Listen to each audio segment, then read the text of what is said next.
When did you arrive at the scene? I arrived at the scene whenever they were tussling through the window. It looked as if the kid was pulling away and the officer was pulling him in. So so almost at the beginning of the confrontation, but not right in the beginning. So explain to us, you were driving and then what you saw. So as I come up onto it, I saw the officer pulling him in and I saw him trying to pull away. I pulled out my phone to try to get a video of it because it just didn't look right. Like, I didn't know exactly what was going on, but I know it didn't look right for someone to be wrestling with the police through the police window. But I didn't get the video because a shot was fired through the window, so I tried to get out the way. As I pull onto the side, the kid, he finally gets away and he starts running. As he runs, the police get out of his vehicle and he follows behind him shooting.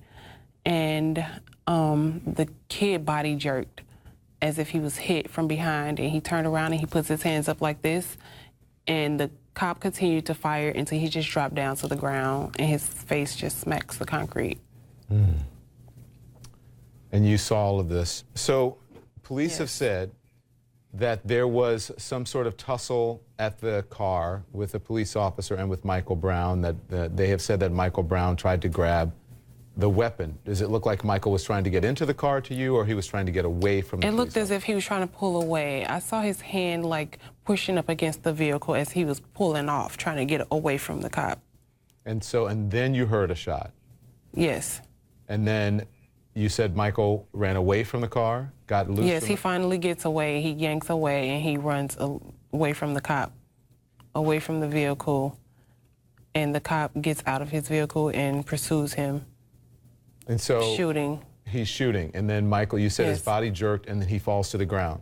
No, he didn't fall to the ground as his body jerked. When his body jerked, he turns around facing the cop and he put his hands in the air.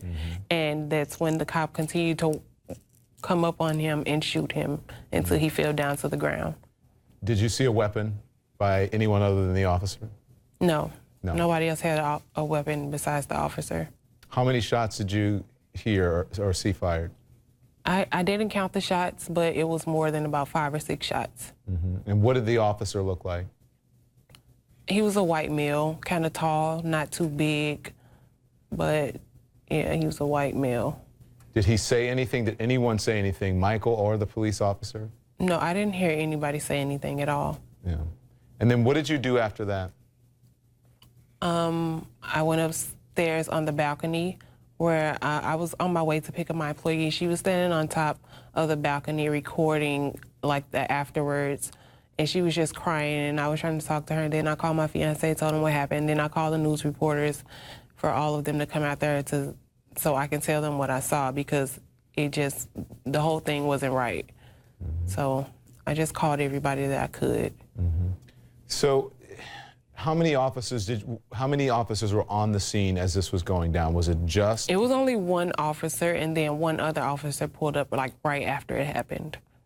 But only one officer was involved in the shooting, correct? Yes. Yeah. Yes. How long? And one officer pulled up after, and then how long did it take other people to get their other help back up? It was minutes. Within minutes, other cops started pulling up. Yeah. Because right after he shot him, he got on his speaker and started calling other people. Yeah.